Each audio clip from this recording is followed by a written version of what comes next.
Hello बच्चों, let's see the following question है in each of the following questions a statement of assertion is given followed by corresponding statement of reason. Of the statements, mark the correct answer as options है A. Both A and R are true and R is the correct explanation of A. B. Both A and R are true and R is not the correct explanation of A. C. A is true but R is false. D. A is false but R is true. So assertion statement कहता है during urination the backflow of urine into the ureters is prevented. Reason statement है urethral sphincters relax during urination. इस question का की concept है हमारा excretory system या फिर एक्सक्रीशन भी बोल सकते हैं. एक्सक्रीशन एक प्रोसेस है जिससे हम हमारे बॉडी में जो भी नाइट्रोजनस वेस्ट है उसको निकालते हैं. Removal of nitrogenous waste from our body भी बोल सकते हैं. इस नाइट्रोजनस वेस्ट किस फॉर्म में होगा? ये यूरिया के फॉर्म में होता है. तो इसको हम कैसे निकालेंगे? यूरिन के थ्रू निकालते हैं. तो अगर हम एक्सक्रीटरी सिस्टम में देखें, हमारे पास दो किडनी बीन शेप्ड किडनीज होते हैं. सो इस तरीके का किडनीज होते हैं. ये जो किडनीज है वो फाइनली अपना जो सेक्रीशंस है उनको यूरिनरी ब्लैडर को देना चाहिए.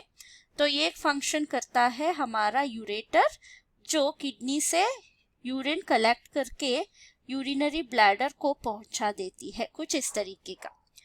अभी जो यूरिनरी ब्लैडर में जो भी ये है यूरिनरी ब्लैडर, जो भी यूरिन स्टोर्ड है for short period of time वो बाहर निकलना चाहिए.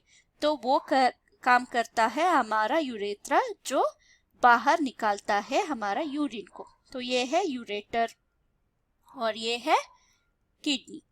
तो यहाँ पे क्या हो रहा है, यूरिन जो किडनी में प्रोडक्शन हुआ वो आके यूरेटर के थ्रू यूरिनरी ब्लैडर में स्टोर हो गया. तो approximately at a time 400 ml तक, मैक्सिमम 400 ml तक ये स्टोर कर सकता है. तो यहाँ पे यूरेथ्रा को कौन बोलेगा? यूरिनरी ब्लैडर फिल है. जब भी यूरिनरी ब्लैडर फिल होता है ये एक सिग्नल पास करता है टू द नर्वस सिस्टम. तो नर्वस सिस्टम को मैसेज भेजता है कि यूरिन जो है वो फिल हो चुका है, यूरिनरी ब्लैडर. तो नर्वस सिस्टम क्या करता है? नर्वस सिस्टम आके हमारा यूरेथ्रा को सिग्नल देता है. तो ये हमारा पैरासिम्पैथेटिक इम्पल्सेस है. Parasympathetic impulses. सो इससे हमें हमारा जो यूरेथ्रा है यहाँ पे स्पिंक्टर मसल्स होते हैं.